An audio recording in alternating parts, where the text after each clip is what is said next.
윤석열 전 검찰총장을 둘러싼 고발사주 의혹에 제보자 조성은 씨와 박지원 국정원장이 등판하면서 박지원 게이트로 번지고 있습니다.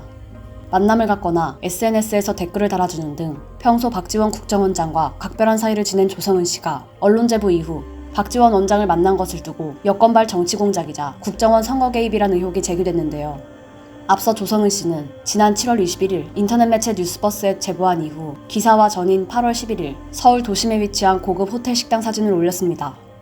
이날 사석에서 박지원 원장을 만난 것으로 알려졌습니다. 평소 시간을 쪼개 쓰는 것으로 알려진 박지원 원장이 연관성 없는 조성은 씨를 만난다는 것에 의구심이 들기 충분한데요.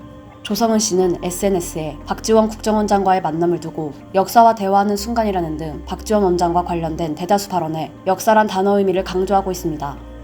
게다가 조성은 씨는 지난 2019년 6월 자신의 페이스북에서 개인적으로 김일성 역시 독립운동에 관한 민족 결속을 위한 위대한 지도자 중 한 명이었다고 생각한다는 문구가 담긴 글을 게재한 적이 있어 과거에도 논란을 빚기도 했던 인물입니다.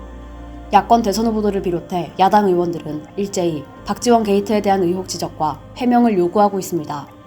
김기현 원내대표는 지난 12일 제보자 조성은 씨와 공수처가 서로 짜고 치는 고스톱같이 한 배를 타고 음모를 진행한다는 심증을 강하게 갖게 한다며 배경은 조성은과 박지원 국정원장의 커넥션이 핵심이라고 말했습니다. 지난 10일 공수처에 입건되는 등 직접적인 공격을 받는 윤석열 전 총장도 박지원 게이트라 주장하며 13일 박지원 원장을 국정원법 및 공직선거법 위반 혐의로 고발했습니다. 윤석열 캠프 상원실장인 장제원 의원은 사실상 조성은 씨는 박지원 원장의 정치적 수양딸이라며 두 사람이 이 시점에 만나 무엇을 논의했는지 삼척동자도 알 수 있을 것이라고 주장했습니다. 또한 지난 12일 SBS와 30여 분간의 단독 인터뷰에 응한 조성은 씨는 사실 9월 2일이라는 날짜는 우리 원장님이나 제가 원했던, 제가 배려받고자 상의했던 날짜가 아니다라고 말해 논란을 빚었습니다.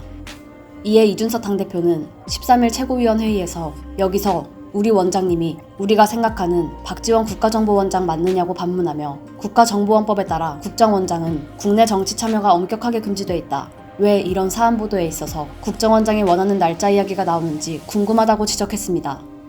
나아가 장성민 전 의원은 13일 일요서울TV 이현주의 정권교체 프로젝트에 출연해 공수처는 당장 박지원 국정원장의 휴대폰 압수수색 등 조사에 착수해야 한다고 주장했습니다.